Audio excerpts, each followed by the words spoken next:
insane. He's one of my favourite players to watch outside of Chelsea. I'm not complaining about Sanchez. No, we all of a sudden we love Bob Sanchez and goal. They're not so reliant on Palmer, and I think when he comes back, that's going to be a real boost for him.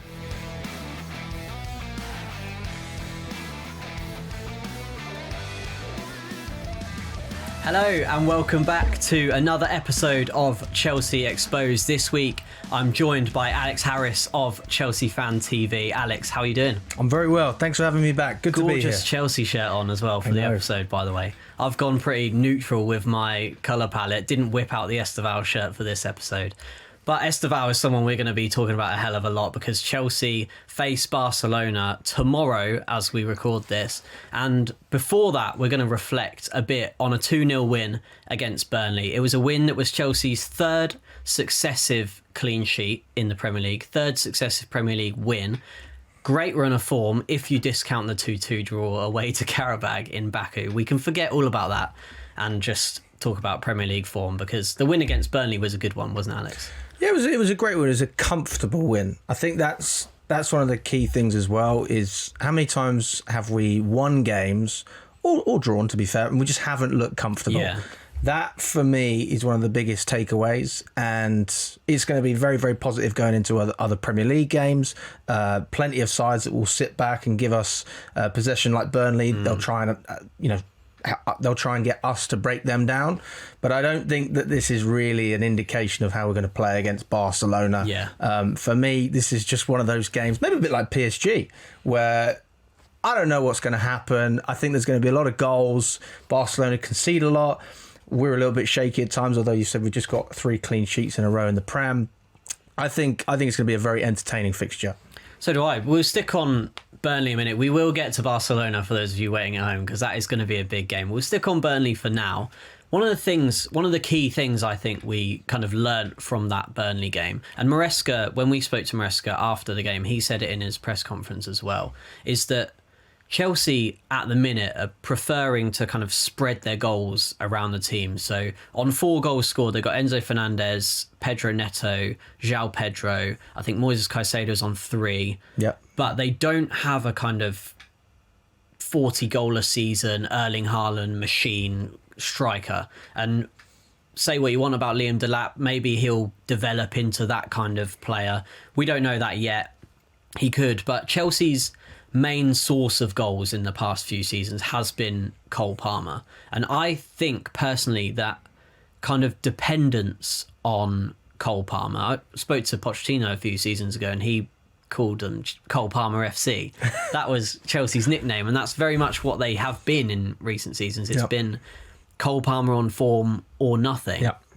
And I think now the team is starting to develop into more of that, a team, and they're not so reliant on Palmer, and I think when he comes back that's going to be a real boost for him. Yeah, 100%. Like, we're not as reliant on Palmer. In a weird way, it was frustrating last year because he started so well and then he sort of dropped off. Yeah, and you kind of knew why, and it was Maresca for me. He was very open about it. It's not the first time Maresca said, I don't want one player to do all of the work for the whole team. Everyone needs to share the burden. There's nothing wrong with that as long as you've got players that are good enough to do it. Now, I think last season, to be quite frank, I don't think we had enough players to be able to carry that weight.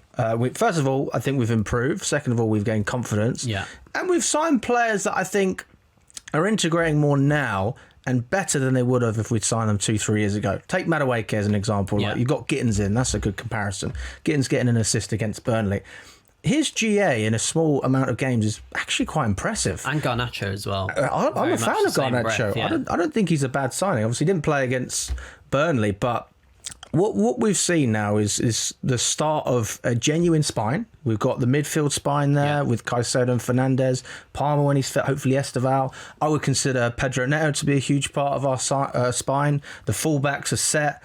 Centre-backs, difficult, although I give them credit, Tosin and Chalobah, they haven't been brilliant this season, but it was another clean sheet, however you want to put it. Yeah. And even Sanchez. Yeah. We're not complaining about Sanchez. No, we all of a sudden, we love Bob Sanchez and goal, apart from him booting the ball into the back of Enzo's head. That was almost like Sanchez has been brilliant. He's kept 3 clean sheets, but hang on, he's still Rob Sanchez. Don't even worry about that. I feel like we've seen a lot worse though. Like maybe the bar is just really low, but I haven't complained about him for months. No, this is a great place. Place. Since the Club World Cup, it's been incredible. I think he's been great. He does still have the odd moment, but even his distribution, like there was a time, I'd say pre-Club World Cup and probably around the start of the season, where he'd get the ball, it'd be passed back to him, and you'd still kind of got that, your chest almost tightens when he gets the ball. And now, even it was against Burnley actually. I think for the second goal, him and Gusto are kind of playing it around the back, and I think it's this. So Gusto plays it back to Sanchez, and then Gusto moves out to the right back role, and Sanchez plays it back into him, and it's like this close. But I still didn't have the feeling of, Sanchez. Like, I just feel much more calm with him now. I feel safe with Sanchez in goal. He doesn't take stupid risks as much as he used to. If he did it 6 times in a game, now it's 2 or 3 times. Yeah. Like you're on your toes a little bit, but maybe that's credit to Maresca. I mean, last season he was incessant on playing out from the back. Yeah. I mean, I despised it, to be honest with you. And this year I feel like we've got a bit more flexibility. It's like, we want you to play out, but if you have to go long, go long. And that's also like common sense. As a goalkeeper, you should just know. And that's where I guess I don't really know who deserves more credit, because if it is the manager simply giving an instruction and Sanchez is carrying it out, great. But maybe it's a case of Sanchez just pulling his socks up and saying, listen, I've got to take more responsibility. Yeah. And, less mistakes is going to be better for the whole team. Yeah. So, very safe at the back. The attack is starting to gel. Like you said, I think that spine of the team is really starting to come together, and the goals being spread out. I'm inclined to agree with Maresca, and I do think you said, like, talking about Palmer, that Maresca was kind of the issue last season with Palmer. I think the problem with Palmer last season, when he went through that dry spell, was that there was so much pressure on him, and I almost felt, again, I seem to have a bit of a habit on this show of like putting myself as a Sunday League player in these professional players' boots, but I've had it where when I'm playing football, sometimes I'll get a bit in my own head about kind of like, I need to score this chance, I need to score this because the team is counting on me, team's depending on me. And I almost resonated with Palmer a bit of like, he had all this pressure of he has to step up and he has to score. Then when you get in front of goal, you overthink it. And the beauty of Cole Palmer was that everything was so effortless, it was so natural, it was the cold celebration, it signified how he plays football. And I think that when he comes back, Chelsea will have that kind of aura about them where it's not all about Cole Palmer, and that will get the best out of Palmer and lead them to challenge Arsenal for the title. That might be a big statement, but second place, I think Chelsea can do it. I think Chelsea they're in a title challenge, whether people want to admit it or not, especially if they go on Sunday and get a win against Arsenal. 3 points behind them. We know what Arsenal were like in January. Chelsea have got tough fixtures, but I think Chelsea can go and challenge for the title. I always say title race, that's a good way of putting it, because you can be in the race, you just might not be winning the race, but that's my thing. Is like, I think we're definitely in the race. We're in the conversation. I saw a thing the other day from Sky. It was about the big 3. Hang on a second. Liverpool in 11th. What's going on there? We're literally second, aren't we, at the moment? You said 6 points behind Arsenal as it stands. And we're not even in the conversation. But maybe that's what you want. Because if you look at last season, everyone was talking about us. You remember that, Mourinho, the little horse?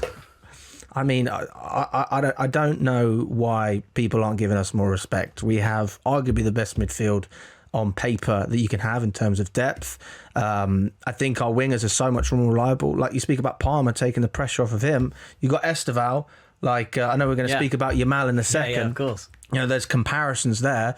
So there's definitely a lot more. There's a lot more in the armour. We've got a lot more weaponry to work with. And no matter who comes into the team, I know that if we've got a striker, he's going to get given more chances this year than I think last year. I know that if we've got James and Cucurella fit, they're going to make life easier for everyone else. And I just think that as it stands, there seems to be there's a mutual trust, and people are starting to get with the program. I myself, I'll be honest with you, I wasn't a fan of last season, but we won 2 trophies, we got top 4, we ticked all the boxes. So what more do you want? And I think we can really build this year with what Maresca's doing. You know, a lot of people still disrespect him, but he has shown, even right now, like, we're in all the competitions that we need to be in. We're in second place. What more can he do? And one of those competitions, of course, is the Champions League. So we'll turn our attention to Barcelona tomorrow night at Stamford Bridge. Going to be an absolutely huge game. And we've got Jack Rosser, we're filming this at midday. Jack Rosser right now is at Stamford Bridge. He's been talking to Enzo Maresca in the Chelsea press conference. Jack, we're going to fire over to you. How are you, and what have you been told in the press conference? Thanks very much, Lloyd, and a good afternoon from Stamford Bridge, where Enzo Maresca and Marc Cucurella have both just been speaking to the media ahead of that huge game against Barcelona here at Stamford Bridge in the Champions League on Tuesday night. The big talking point, really, aside from how big a week this is, they've obviously got Barcelona and then Arsenal in the Premier League. Can Chelsea compete for these 2 massive trophies? We'll get to that in a moment, but was Esteval and Lamine Yamal, really. Whether Esteval can start in these games is what all the Chelsea fans want to see. There's a suspicion he might as well.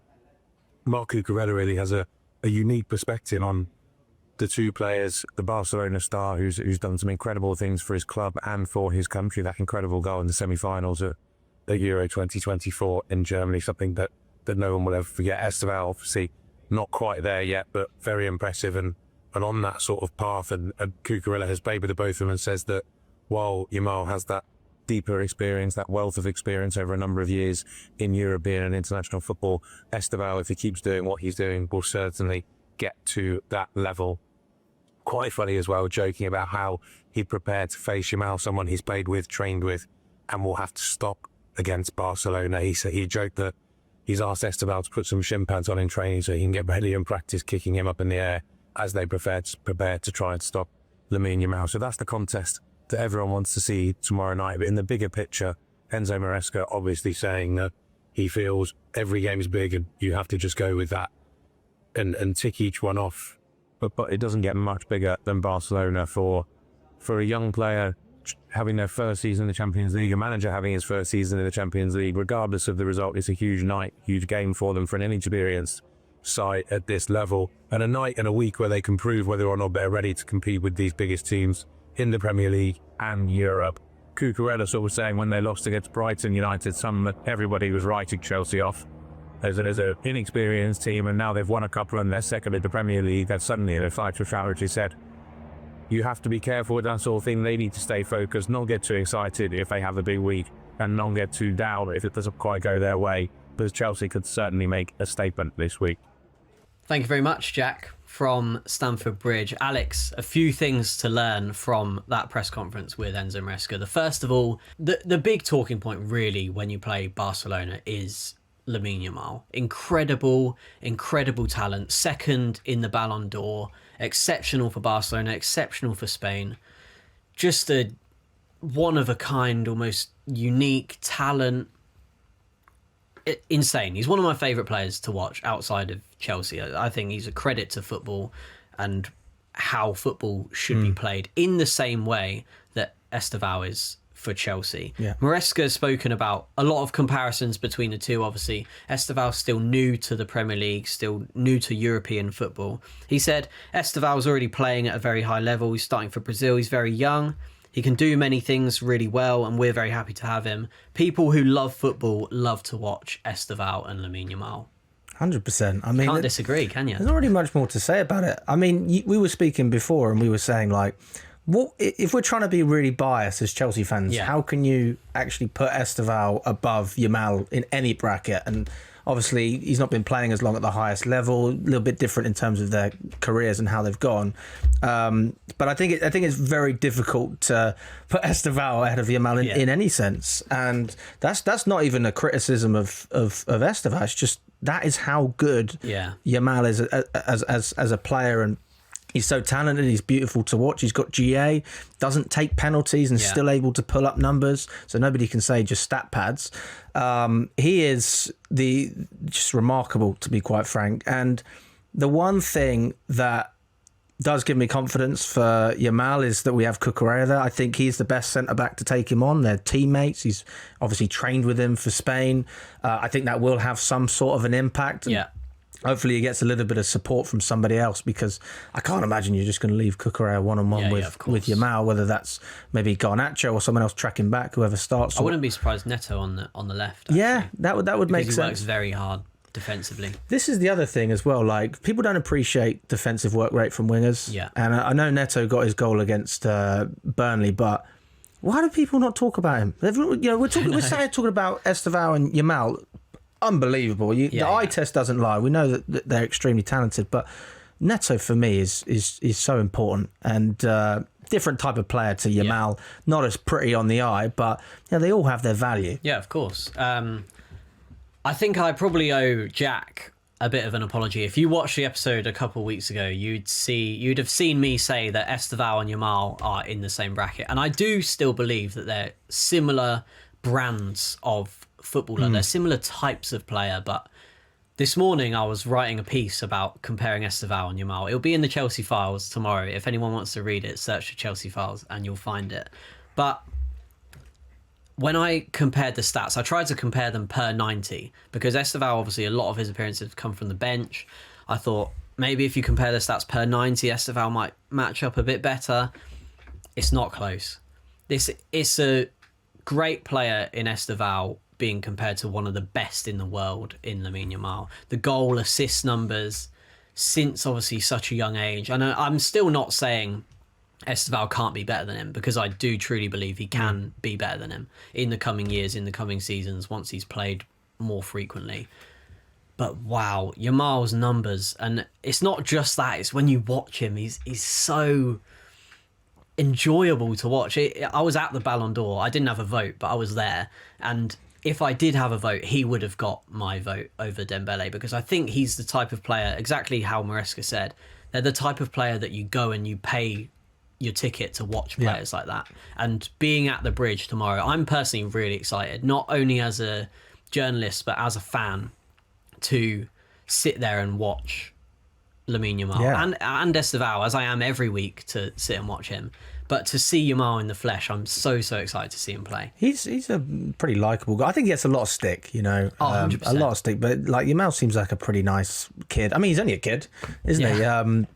And he's been playing at the highest level for like... He's so young. Yeah, I mean, when was his first start? 15 years old? I think, 15, when he 16. played his first minute. Can you imagine ridiculous. that? The only thing that I will say Yamal will never be able to show, because obviously he plays for Barcelona, is can you do it in the Premier League right now? And that's where Estevao, I think if Estevao kicks off, then it's hard to compete with the fact that you are doing it week in, week out against elite opponents. And I would even consider... some of your mid-table sides to be very, very talented, like your Brightons, etc. So if Estevao can prove that, which so far, with limited minutes, he's been able to do, then I think he's certainly on track for a conversation. But that's not even taken into account for another day, really, isn't it? Yeah, I mean, it's not just about GA. You've got to watch them play. It's early days. So, Alex, comparing Estevao and Yamal, as we have done, leads us nicely onto the last segment of this video, which we're going to be making a combined 11 of Chelsea and Barcelona if their players were fully fit. So obviously Chelsea got Cole Palmer injured. Barcelona, for this game, we think will be missing Pedri, and Rafinha, I believe, is injured as well. Okay, we're going to include them in our potential teams. Okay, just to make things a bit more interesting, I think. Spice things up a bit, So let's get into it. In goal, we'll start off. You've got a choice of Robert Sanchez or Joan Garcia. I'll be honest with you, I don't really know much about Joan Garcia. Neither do I. If we're going on just reliability as a whole, I think it's hard to put Sanchez in there. So I'm going to go with Garcia, but from what I know, Barcelona have conceded a lot of goals. So I feel like it's sort of the better of two evils. See, I'd be tempted to go Robert Sanchez. At his peak, definitely. I think since the Club World Cup, as we said earlier on in this episode, he's been absolutely brilliant. So I guess we've got a decision to make. Is he good with his feet, though? He's got to be good with his feet, the Barcelona keeper. Probably. Neither of us have watched him enough. Screw it. We're putting Sanchez in. I'm making an executive decision as the host. Sanchez is going goal. Right back, you've got a choice of Jules Koundé or Reece James. Easy, James. Reece James. Don't even have to think about that one. Yep. That was easy. Reece James, best right back in the world for my money. Maybe it's Hakimi, maybe it's not. We're going Reece James in this team. Centre back, right centre back, you've got a choice of Pau Kubasi or let's go for Chalobah. Chalobah's not reliable enough. He's not reliable enough for me. I mean, he's a great squad player. But yeah, I don't think Chalobah gets in there, to be honest with you. I think I'm quite happy to go Kubasi for that as well. I think from what I've seen when I've watched Barcelona play, he's one of the best young centre-back talents in the world. Seems really strong, talented centre-back. So we'll go with Kubasi at right centre-back. Left centre-back, you've got a choice of Ronald Araujo or we'll go Levi Colwill, because we said when everyone's fit, who'd you choose? Probably go Araujo again, to be honest with you. Still, really? Yeah, I'm a fan of it. I like him. I think he's a good centre-back. I like him. I like Colwell as well, but yeah, for me, like Araujo's a decent centre-back. Yeah. I'd take him at Chelsea. So yeah. I need some Chelsea players. What's going on? I personally, again, would go Colwell. Maybe I'm just being really biased, but I personally would go Colwell, but seeing as I overruled you on Robert Sanchez, we'll go with Ronald Araujo. We'll give you that one in return. Left back, you've got a choice of Alejandro Balde or ex-Barcelona, of course, Marc Cucurella. La Masia. Yeah, Cucurella. I think Cucurella for me and James is hard to argue with that flank against pretty much any flank. Yeah. Like in terms of balance, they can both go up, they can both score goals, they can both create, they can both defend. Yeah. What more could you ask for? I would be totally inclined to agree. I think Cucurella in that position is, again, it's between, he's world class. It's between Chelsea and PSG, isn't it? Basically for the best fullback pairing. That Club World Cup final decided it for me. Yeah, Cucurella all day. I think Cucurella is the best as well. I agree with you. So Cucurella is in our team, our combined 11 at left back. Defensive midfield, I'll give you a choice of Frenkie de Jong or Moises Caicedo. Easy. Caicedo, 100s. You know what? I struggle to think of a single club in world football that wouldn't start Caicedo. Yeah, I think any team out there, Madrid, Barca, City, Munich, all of them, he would start for every single team without a question. Not only can he defend, he can go box to box, he can press, he wins his duels, he can shoot, he can create. Do you want me to keep going, Lloyd? Right, no, you don't need to keep going. We'll move on to the next, more number 8 style midfielder, and that is of Pedri or Enzo Fernandez. I'd take Pedri. Yeah, I'll never forget. Do you remember the iconic video of the camera panning? Yeah. I think it was at the Spanish team. He was so tired because he played so many minutes. Knackered. But he's reliable. And he's still got that flair. Yeah, and so good. Just his touch and almost elegance, the way he plays, does remind me a lot of either your Xavis or your Iniestas. He just seems to fit that same kind of mould. Sensational midfielder. And Enzo Fernandez, obviously brilliant for Chelsea as well, especially this season, popping up with goals left, right and centre. It's a shame we likely won't get to see them against each other, Pedri and Fernandez, but I'm inclined to agree and stick Pedri in our combined team as well. And your third midfielder, you've then got a more attacking kind of number 10. You've got a choice of Cole Palmer, who I suspect is going to be the answer, or Fermin Lopez, who Chelsea were linked with a lot in the summer. Yeah, Palmer for me, I think that's a pretty simple choice. But Lopez, good player, he can get goals. I would have loved to have had him, to be honest with you, but I can respect he wanted to stay at Barcelona. But Palmer, for me, he gives you that versatility as well. Can glide on the right, he can put balls in from the left, and he can go in and score goals. I think if we were doing a team with injuries taken into consideration, Fermin would be in the team. But obviously, when Palmer's fit, we just know the brilliance that he brings to the pitch. Right wing, we've already had this debate, really. I feel like Esteval needs to be included just because this whole game has been build up to be about those two. But it's between Yamal and Esteval. I feel like we're both going to go Yamal, aren't we? Sorry, Esteval. Sorry, Steve. Yeah, it's Steve. Your time not much will we come, can do. Steve. Your time will come. But for now, we're sticking Yamal in on the right wing. Left wing, you've got a choice of 3, really. I feel like because you can say, or maybe even 4. But there's Rafinha. Hard for me to argue against him when he's fit. Incredible Another player we could have got. In fact, we had him, didn't we? And then he just got taken at the last second. And it didn't quite work out. So Rafinha, Pedro Neto, Alejandro Garnacho, or Marcus Rashford. I don't think Garnacho's in the conversation. I love Neto as well, but this is the thing. Like, I love his work rate, but it's hard to look past Rafinha. But I tell you what, on form, Rashford. Rashford's looking good. It's a quiet shout, but he looks very, very good. Who would you go for? For me, if it's on form, I'd probably go Rashford. But if it's just generally, I'd go Rafinha. I think we need to go Rafinha.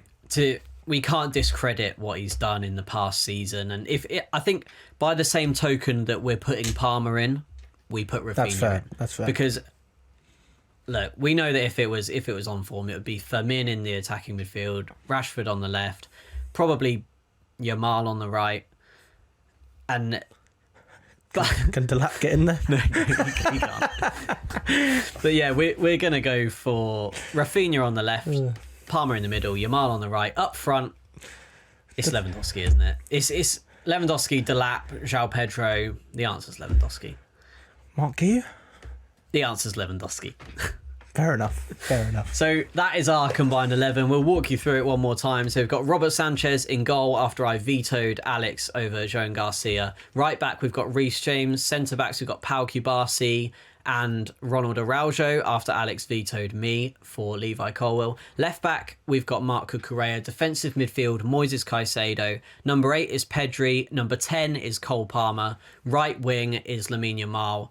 Left wing is Rafinha, and completing our Barcelona front three is this main man up front, Robert Lewandowski. That, unfortunately, though, is all we've got time for on this episode of Chelsea Exposed. We will both be at Chelsea against Barcelona tomorrow night at Stamford Bridge. It's going to be a huge game. Don't forget to like and subscribe. Comment down below what you think of our combined 11 and how you think the Barcelona game will go in general. If you don't leave a like, comment and subscribe, then Chelsea will lose to Barcelona. And don't forget, it's Arsenal up next after that. Thank you very much for watching, and goodbye.